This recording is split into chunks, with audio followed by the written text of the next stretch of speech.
Амрыг хэр үзэгчтэй цагдаагийн байгууллага алба багчдын үйл ажиллагаа гэмтрэг зөрчлөөс урьдчилан сэргийлэх чиглэлээр мэдээллийг бэлтгэн хүргэдэг Амрыг хэрийн нэвтрүүлгийн шинэ дугаар эхлэхэд бэлэн боллоо, анхаарлаа хандуулна.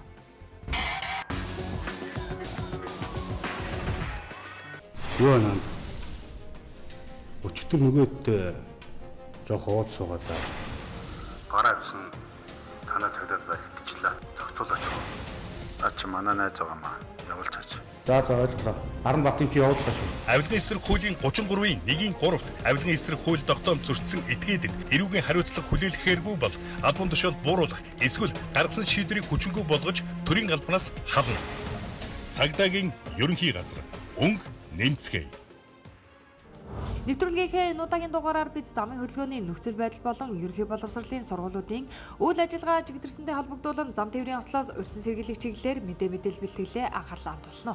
Улсын хэмжээнд 2019 он зам тээврийн осол 819 хүүхэд өртөж, осол хэргийн улмаас 770 хүүхэд гэмтэж 49 хүүхдийн амнаас хохирсон бол 2020 оны эхний 9 сарын байдлаар зам тээврийн осол хэргийн улмаас 355 хүүхэд гэмтэж 53 хүүхдийн амнаас хохирсон бөгөөд үүнээс 8 сартаагаас 9 хүртэлх насны нийт 22 хүүхэд гэрийнхээ хашаанд өөрийн эцэг их асран хамгаалагчийн хайхрамжгүй үйлдэлийн улмаас тээврийн хэрэгслийн хөдөлгөөн эхлэх үед мөргүүлэх, дайрагдах хэлбэрээр амнасаа алдаж, явган зорчиг хэлбэрээр 6, тээврийн хэрэгсэл онголдох үед зорчигч хэлбэрээр 23 тус бүртгэгдсэн харамсалтай тоо баримт байна. Тэв цагдаагийн ерөнхий газраас хичээл эхлэлийн арга хэмжээг 8 сарын 15-наас 9 сарын 15-нд зохион байгуулсан. Энэ дээр болохоор ерөнхий боловсролын сургууль болон ихтэй сургуулийн үйл ажиллагаатай холбоотойгоор за бага насны хүүхдийг зам тээврийн ос хэрэгээс урьдчилан сэргийлэх чиглэлээр ухуулах нөлөөллийн арга хэмжээг зохион байгуулсан.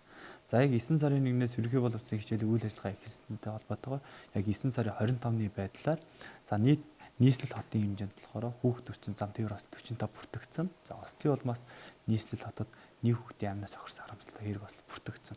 За яг сургуулийн бүс орчимд хүүхэд мөргүүлсэн одоо зам тээврийн осол 3 бүртгэгдсэн. За бусдаар болохоор яг сургуулийн бүс орчимд хүүхэд төрчин зам тээврийн осол нэмж бүртгэгдээгүй. Зам тээврийн осол хэргийн улмаас амнасаа алдсан хүүхдүүдийн 70 орчим хувь нь тээврийн хэрэгслээр зорчиж явсан ба тээврийн хэрэгсэл хурд хэтрүүлж онголдох үед хамгаалах бүс болон зориултын суудал хэрэглээгүй улмаас цонхоор шидэгдэх. Тээврийн хэрэгсэл дарагдаж амнасаа алдсан. 20 орчим хувь нь хүүхэд эцэг их асран хамгаалагч нь тээврийн хэрэгслийн хөдөлгөөн эхлэхдээ хайхрамжгүй хөдөлгөөний улмаас машин дайрагдсан бол үлдсэн 10% нь явган зорчиг шилбэрээр хөдөлгөөнд оролцож зам тээврийн осолд өртсөн байна. Замын хөдөлгөөнд оролцохдоо өөрөө буруугүй хэрнээ хохирдог хүмүүс бол хүүхэд байдаг. Осол хэрэгт өртөж байгаа нэгэн талын судлан авч үзвэл хүүхэд гэрээс сургуулаас гэр хүрэх замдаа бэртэг гэмтэх осолд орох тохиолдол багагүй байна. Энэ талаар бид шингэлтэд өргөдөх замын цагдаагийн хэлцээс тодруулах. За энэ 10 хүртэлх насны хүүхэд зам тээврийн ос төстэй байгаа нь эцэг эхчүүд өөрсдөө хараа хяналтгүйгээд одоо хүүхдээ суулгах замд нь одоо ганцаархан замын хөдөлгөөнд оролцуулдаг сууж одоо зам тээврийн ос төсөж байна. Дараагийн одоо 10 хүүхэд бол одоо 10-аас 14 насны хүүхэд замын осж явахдаа зам тээврийн ос төссөн байгаа. Энэ нь бол дандаа холоотын дотох замд байгаа. Холоотын дотох замд одоо тээврийн жолоочнод явж байхдаа одоо явган зорчигч давуу их олгодгоос болж одоо хүүхэд холоот дотог үж явж байгаа зам тээврийн ос төсдөх тий энэ нөхцөлөд үүсэж байгаа болохоор энэ тээврийн жолооч нар энэ халуун хөдөлгөөнд оролцохдоо одоо худалдаа тохиолж хөдөлгөөнд оролцох. За дараагийн хүүхдүүд маань одоо 15-аас 17 насны 4 хүүхэд зам тээврийн ос төссөн байгаа. За энэ маань одоо явган хүний гац буюу замын хөдөлгөөний 16-гийн 1 зааснаар одоо явганы зохицуултгүй гац дээр жолооч явган зорчигчдод давуу их бүхий явган зорчигчд зам тавьж өгнө гэж заасан байгаа. За энэ заалтыг мөртгөхөөс болж одоо тээврийн хэрэгслүүд одоо зохицуултгүй гэрэл төхөн дээр зохицуултгүй уулзууд дээр одоо явган зорчигч зам тавьж өгөхөөс бол зам тээврийн ос төстэй байгаа энэ хүүхдүүдийн тоо гаад байгаа. Хохирсон, холбогдсон, мөргсөн, мөргүүлсэн хин хиндээ хэцүүхэн асуудал үүсгэсэн иргэдийн танхимаар дүүрэн. Өнөөдөр бид бусаддаа хүндэтгэлтэй хашир гэрхаа замын хөдөлгөөнд дүрмээ ягштал биелүүлсэн бол ийм асуудал үүсэхгүй. Жолоочд хэлэхдээ гинэтгэн хаанаас ч юм хүүхэд гараад ирсэн. Хоёр урсгалтай зам дээр нэг нь машин байрлуулчихсан түүний цанаас хүүхэд гараад ирдэг харагддаггүй. Уг асуудал нь хүүхдийг осолд өртөх нэг шалтгаан болоод байгаа талаар мөн хэлж байсан юм а. За үзэгч та бүхний харж байгаачлан за замын Хоёр замын урсгалтай замын одоо нэг хэсэг дээр нь тээврийн хэрэгслийг байршуулсан жолоочдын одоо ийм хариуцлагагүй үйлдэл байна. За үүнээс үүдэлтэйгээр хүүхдийн за мөн осолд өртөөд байгаа шалтгааны нэг хэлбэр бол яахын аргагүй энэ урсгалаас хүүхэд ямар нэгэн байдлаар гүүх буюу ундаг дугуй ройлкийг унж гарч ирснээрээ нөгөө талын урсгалд явж байгаа жолоочдын хөдөлгөөн саатавчруулж за бидээ гэмтэл авдаг гэсэн ийм зөрчил замын цагдаагийн байгууллагт дийлэнхтэй тохиолдолгоо.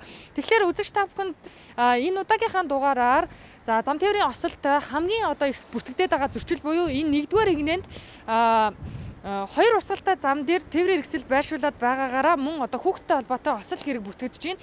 Хүүхдийн биеийн өндөр машины одоо тээврийн хэрэгслийн ардаас харагдахгүй байгаа тохиолдолд жолоочд бас нөгөө урсгалд явж байгаа жолоочд мөргөж одоо хүүхдэд осол орчуулж байна гэсэн ийм зүйлүүд байгаа юм аа. Байрнууд хороолд байгаа машин тэргүүнүүдээ нэгдүгээр игнээс жоохон зайдтай боломж олдвол тэгээд хороолд байж байгаа хүүхдүүдийн эцэг эхчүүднийг анхааралтай баймаар байна. Тэгэхгүй бол хүүхдүүд янз янз талдаа дугуй оройлох одоо юу гэдэг 900 юм унаад тэгээд хин хиндэл одоо асуудал үүсгээд байна. Тэгээ одоо нэгэсэнд хүүхд мөрөгчнөрөө жолооч л ер нь буруу болох гэдэг ер нь талдаа. Тэгэхээр хүн болох нь хүүхдтэй хайртай л байлгүй яг. Тэр үднээс өөрсдөө анхааралтай өөр хүүхдтэй ингээд аятайхан авч яваач гэж л хүсмээр байна. Тэгэхээр одоо энэ эцэг эхчүүдийг л одоо энэ хүүхдтэй өөртөө яг аваад яврыгоод толомын талбай дээр нь тоглуулаад энийг л ерөөсөө жолоочд нь хүсэж байна. Гэхдээ жолоочноо өмөрж байгаа юм байхгүй. Толгой гүмзэ баримтаа дөрмөө баримтлал явах хэрэгтэй гэдгийг л хэлмээр байна.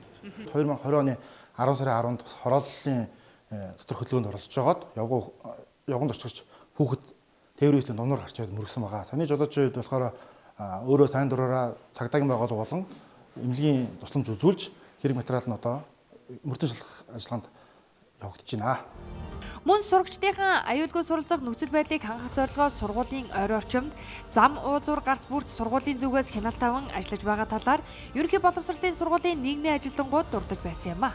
Өөрөөр хэлбэл хичээлдээ эрэхтэй явхдаа заавал явган үний гарцаар гарах, 10-аас доош насны хүүхдийг эцэг эхийн гараас гар төлбөрийг хэрэгжүүлэн гарын усыг зуран хүлээлгэн өгөх, эсвэл полицийн үүрэг гүйцэтгэн ажиллаж байгаа гарц гармаар гүйлгүй гарах талаар байнгын сурагчдаа сануулдаг хэмээн хэлж байсан юм а. Юуны төрөнд бол эсвэл полиц эцэг эхийн хэрэгүүлэг бол журмаараа бол 8 хүн өдөрт гарах хэвээр. Манай сургуулийн хувьд маш олон юм замын уулзуур гэрлэн дохио зам хөдлөн гарах шаардлагатай байдаг учраас өдөрт бол 12 эцэгт 6 ингээ 2 ээлжинд бол ажиллаж байгаа. За хүүхдийг зам тээврийн ослоос урьсан сэргийлэхэд бол бага ангийн сурагчдаг бол гараас гарт төлбөрийг бол мөрд ажиллаж байна. За ханцууны цэцруулагч болон цүгний цэцруулагчийг зүүхийг болж эцэг эхчүүдээс шаардж байна. Тэгэхээр эцэг эхчүүд маань хүүхдээ зам тээврийн ослоос урьсан сэргийлэхэд бол бас өөрсдийнхөө үүргийг маш сайн биелүүлэх хэрэгтэй байна. За ялангуяа ингээ эсвэл полицийн эцэг их яг шаардлага тавихад бол жолооч тээврийн хэрэгсэл маань хүүхдээ буруу хаалгаараа буулгах тийм ээ буулгах газаргүй буулгах ёсгүй газар нь буулгах гэдэг зөрчлүүд байдаг учраас энэ дээрээ бас жолооч нарыг анхаараач гэж бас хүсэж байна. Амрын нэвтрүүлгийн сурвалжлах баг нэвтрүүлгээ цааш үргэлжлүүлэн гэмтэл согос судлалын үндэсний төвийг зорьсон юм а. Ослын улмаас бидээ тодорхой төрлийн гэмтэл авсан хүүхдүүд харагдах байдлаар зүгээр мэт боловч удаан хугацааны дараа хүүхдийн биед илрэн гарах үзэгдэл цөөнгүй. Тиймээс осол болсны дараа заавал анхан шатны тусламж үйлчилгээг авч эмнэлгийн байгууллагаар яаралтай үзүүлж нарийн үүслэд хамрагдах талаар албаны их сурвалж хэлж байсан юм а. За манай гэмтэл согос судлалын үндэсний төв одоо гэмтлийн яаралтай тусламж 24 цаг тасралтгүй үзүүлж байна. За өдөрт дунджаар одоогийн байдлаар бол 350-аас 400 орчим хүнд тусламж үйлчлэг үзүүлж байна өдөрт. За үүний за 110-аас 150 орчим 30-40 буюу 30-40% нь хүүхдийн осол гэмтэл ордог. За хүүхдийн осол гэмтэл дотор авто осол бол ерөөдөө нэг өдөрт дунджаар нэг 10 орчим хүүхд бол авто ослоор орж ирж байгаа. Энэ бол 16-наас хүртэл насны хүүхдс. За их хүчлийн хавсарсан хүн гэмтэлтэй, тархит, нурууны усны гэмтэлтэй, за мөн хөвлийн цэжний битүү гэмтэлтэй хүүхдүүд орж ирдэг. За яаралтай мэсэл шаардагдсан. За эсхийн амьдрал тасагт бас имжлүүлэх шаардлагатай тийм хүүхдүүд орж ирдэг. За яг болсон тухайд даруйдаа бол ерөөдөө болж хүүхдийн газар дээр нь хөдлөхгүй байх хэрэгтэй. Тэгэхээр автослын хвчлэн хүзүү нурууны усны гэмтэлд хавсарсан байдаг. Тэгэхээр хамаагүй хөдлөх юм бол 2 дэх гэмтэл одоо нурууны усны гэмтэл үүсэх аюултай байдаг. Нэг 2 мөчтийн гэмтэлтэй за үе мөч одоо гар хөл нь хугарсан магадгүй бол хамаагүй хөдлөснөөс болоод судас мэдрэлийн багцыг гэмтэх аюултай байдаг. Тэгэхээр хөдлөхгүй адилхан тухайн байрлалд нь эмнэлгийн ахтан тусламж эртэл хүлээх хэрэгтэй одоо 103 гэсэн үг шүү дээ. Тэгэхээр гэмтэл согос судлалын үндэсний төвд дийлэнхтэй өдөрт 250-аас 300 орчим дуудлага мэдээлэл бүртгэгддэг. Үүнээс хүүхэдтэй холбоотойгоор нийт одоо 20 орчим дуудлага мэдээлэл бүртгэгддэг. За энэ дээр эхний байдлаар бол хүүхэд ахуй хүрээнд осолдож бэртэж гэмтэх, хоёр дахь тохиолдол бол өндрөөс унаж бэртэж гэмтэх.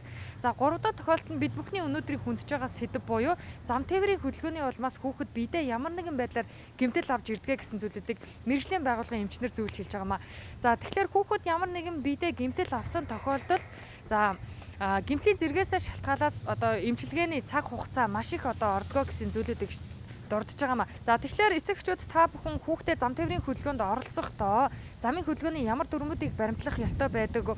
За анхан одоо гэрлэн тохиогоор гарахтаа юуг анхаарах ёстой.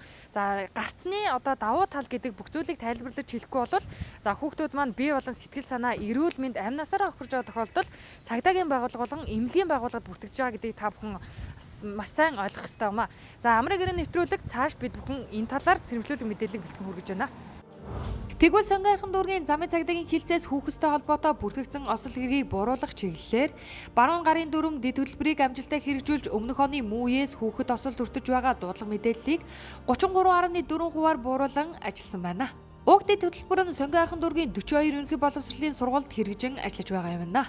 Зөвхөн сурагчдад бус жолоочдын үзэгдэх орчинд цацруулагч гэрлээр сануулan анхааруулах сэрэмжийг өгөх, хүүхэд гарцаар гарахдаа цацруулагчтай ханцууг баруун гартаа зөөж дээш өргснөөр жолооч нарт сэрэмж нөгөө талаар зам тавьж өгөхийг хүссэн илэрхийлэл юм а. За 2020 оны хичээлийн шинжил ихсэнтэй холбогдуулан за баруун гарын дүрм дэд хөтөлбөрөөр хэрэгжүүлээ ажиллаж байгаа. За ер нь замын хөдөлгөөний дүрмдээ 0-10 хүртэлх насны хүүхдүүд харгалзах хөнгүүгээр л хөдөлгөөнд орохыг бол хоригдсан байгаа. За гисэд боловч бас хичээлийн бус цагаар эцэг эхчүүд хүүхдүүдээ одоо хөдөлгөөнд оролцуулах тохиолдлууд байдаг. За ер нь бол хүүхдүүд маань яг сургуулийн одоо орчинд энэ баруун гарын ханцуучийг зөөхөөс гадна хичээлийн бус цагаар бас яг энэ дэлгүүр орох ч гэдэг юм уу, усанд явах ч гэдэг юм уу, яг энэ гэр оролтын нөхцөл байдлууд тогтмол одоо баруун гартаа засварлаж бүхий ханцуучаа зүгээд хөдөлгөөнд оролцсноо. За ер нь бол баруун гарын ханцууч маань хүүхдэд яг хөдөлгөөнд оролцоход нь давуу эрх олохгүй ч гэсэн нэг талаараа жолоочд анхаарлыг сайжруулах, нөгөө талаараа бас хүүхдийн анхаарлыг сайжруулах юм ач холбогдолтой байгаамаа. Машины замын хөдөлгөөний зогсоох хөдөлгөөнд тусалж байгаа. Ааха. Ингээд гараа өргөд гарахлаар жолооч ах нар нь зогсож өгч гинөө. Зогсож өгч байна. Ааха. Чи баруун гартаа юу зүүцсэн байгаа? Засварлагчийн юм ингээд зөөцөн. Ааха. Энийг зөөхгүй гараа өрөхгүй байхлаар жолооч ах нар их чинь зогсохгүй. Зогсохгүй. Ааха. Хүүхдээ замд л гарахтаа юунаас болгоомжлох хэрэгтэй бэ? Машинаас болгоомжлож олно. Ааха. Чи нөө замд л гарахтаа айдгүй. Айдгүй. За одоо энийгээ зүүснээр аюулгүй болох нь шүү дээ тийм ээ. За эсвэл полицейгийн үүрэг гүйцэтгэж авах чинь тусалж байна уу? Тусалж байгаа. За яа тусалж байна? Зам гарахад заримдаа зам гарч чадахгүй машинууд явж байхад зарим эхчүүд дандаа гарын маань барьж гаргаж өгдөг. За. Сая ингээд гараа өргөсөн чинь бүх машин зогсож байна тийм ээ? Тийм. Энийг танаас сургуулийн бүх хүүхдүүд ингэж хэрэгжүүлж байгаа юу? Тийм. Тийм үү. За ер нь замын хөдөлгөөний дүрмийг чи мэдэх үү? Мэднэ. За. Машины цонхоор толгоогоо гаргаж болохгүй. Машины урдуур явж байхад нь гүйж болохгүй. Тэгээ асуудал үүсгэж болохгүй. Эцэг эхийн хариуцлага гэж юу вэ? Энэ хорвоо дэлхий дээр нэг ч эцэг их үр хүүхдээ бэртээсээ гэмтээсээ гэж хүсдэггүй хэрнээ тэднийг өдөр тутамдаа хинтээ нөхөрлөж байгаа, хаана явж байгаа, хэрхэн хичээлээ хийдэг. Аюулгүй байгаа эсэгт тэр болгон анхаарлаа хандуулдаггүй. Ийм цагдаагийн байгууллагаас хүүхдийг гэмтэх зөрчлөөс урьдчилан сэргийлэх зам тээврийн ослыг таслан зогсоохоор эцэг эхийн хариуцлагыг нэмэгдүүлэх зорилгоор эсгүүл полиц ажлыг хэрэгжүүлэн 7 дахь жилдээ ажиллаж байна. За жолооч нарт маань бас дутагдaltaй тал байна. Тэгээд одоо энэ юугаа өргөөд ингээд зогсохоор зэрэг хурдлаг их жишээний тэгээд ерөнхийдөө зогсож өгөхгүй, хүндлэхгүй байх тэр юу айгүйх гаргадаг. Тэгээд энд удаан зогсож болохгүй нэ тэр бас нэг зохицуулах маяг хийгээд явж байхад чинь тэгээд ерөөсө хүнийг нэг үл хүндлэгсэн байдалтай. Адилхан өөрийнх нь ч гэсэн өөр хүүхд ингээд сургууль байж л таараа тэгэхээр зэрэг бас жоохон ухамсартай байгаа ч гэж хэлмээр байна. За миний хувьд гэх юм бол хүүхдүүдэд байнга л хэлдэг эсвэл полицейгийнхаа машин зогсоосны дараа гараарай гэж эсвэл нөгөө гэрлэн тохиогоороо ногооно асгалаар явж байгаарай гэж сайн зэхэж хэлдэг юм да. Энэ аль талаас эцэг эхчүүд мөн жолооч нар одоо машин дэрэг барьж байгаа жолооч нар маань аль талдаа жоохон хариуцлагатай хандмаар хинэггүй байдал нь жоохон дэндээд байгаа юм болоо гэж боддог. Хүүхдийг зам тээврийн осол хэрэгээс урьдчилан сэргийлэх зорилгоор дараах зөвлөмжийг хүргэж байна. Бага насны хүүхдийг зориултын судал суулгаж тээвэрлэх, хамгаалах бүсийг тогтмол зөөж хэвшүүлэх, 10 хүртэлх насны хүүхдийг харгалзах хүнгүй замын хөдөлгөөнд оролцуулахгүй байх. Хорооллын доторх хөдөлгөөн зогсож буй тээврийн хэрэгслийн дундуур хүүхэд гинэт гарч ирэх тул хурдаа тохируулж явах. Гэр орооллын хашаа болон зогсоол талбай дээрээс тээврийн хэрэгслийг хөдөлгөөнийг эхлүүлэхдээ заавал тойр шалгаж байхыг цагдаагийн байгууллагаас анхааруулж байна. Цэцэг шиг хүүхэд нас энэ бол үнэхээр хүүхдийн хамгийн гайхалтай хүүхэд яг өөрийгөө олдог нас гэж боддог. Яг энэ насан дээр нь ямар олон айлын бяцхан октод хүүхдүүд маань энэ хүчирхийлэлд автж байгааг бид нар хизээч анхаардаггүй. Үнэхээр эцэгхийн хараа хяналт дуцнаас болж хүүхдүүд маань энэ эмзэгхэн насаа гэмтээж шүү дээ. Аав ээжүүд маань өөрөө хүүхэд байхдаа яг ямар орчинд өссөн бэ? Эцэгхийн хамаарал нь яг ямар байсан юм бэ? Үр хүүхдүүдтэй тэр нөлөөлж исэн нөлөөл нь ямар байсан бэ гэдгээс шалтгаалдаг болов уу гэж боддгийн. Хэрвээ тэр хүүхэд байхдаа тэр шархалсан зүрх сэтгэл юм уу? Ямар нэгэн оюун санааны хувьд гэмтэл цогхыг авсан бол түүнийг бид нар яаж илгээх үү гэдэг энэ зүйл дээр илүү анхаарах хэрэгтэй болов уу гэж бодож байна. Тэгэхээр эцэг эхчүүдийн тэр дундаа эжийнар үр хүүхдүүдтэй анхааралтай нэг хоромж битгий алдаасаа гэж хүсэж байна. Өнөөдөр бид нар цэвэн цагт амьдарч байна. Энэ нийгэмд янз бүрийн хүмүүсүүд харагдаж байгаа шиг биш байна. Бид нар хажуудгаач танихад хэцүү болсон юм цаг үед үр хүүхдүүдтэйгээ хамгийн ойр байх хэрэгтэй гэж боддог. Тэдний зүрх сэтгэлийн дуу хоолойг сонсож, тэдэнтэй ярилцаж, тэдний цэцэг шиг эмзэгхэн насыг хайрлаж хамгаалахын төлөө бид сонор соргог байх ёстой гэж бодож байна. Хүүхдийн ертөнцийг хайрлая, хамгаалъя. Сүүдэр бүү тусаг аянд хамтдаа нэгдэцгээе.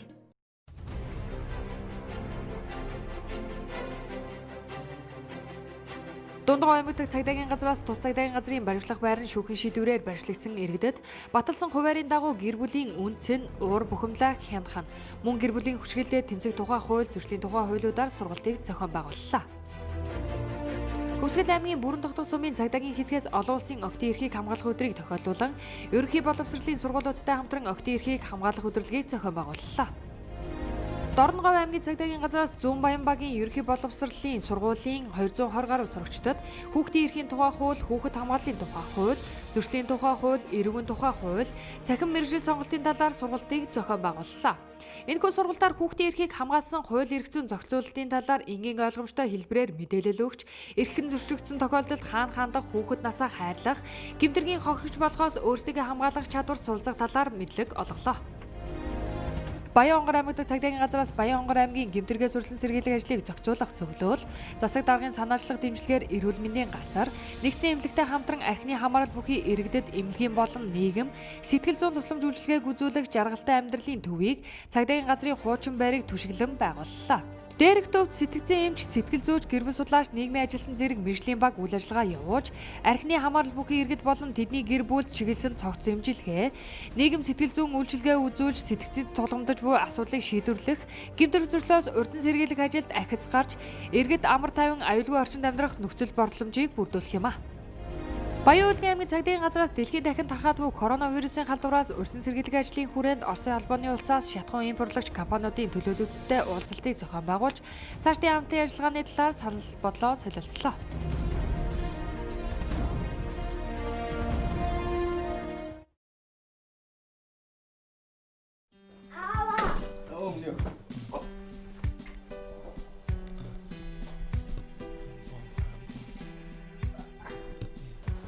За огчоч ганцхан тоглож. Баярлалаа аваа.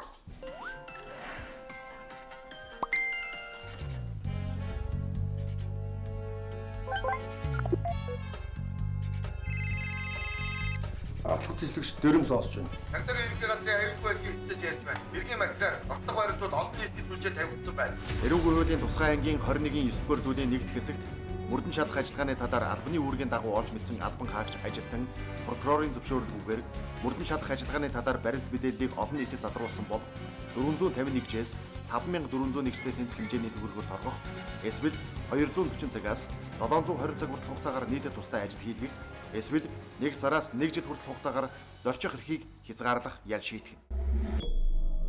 Цагдаагийн ерөнхий газар. Нэвтрүүлэгтээ хамтаас үзэгч та бүхэнд баярлалаа. Дараагийн дугаараар дахин уулзлаа. Түр баяртай. Амар тайван амьдралын төлөө хамтдаа.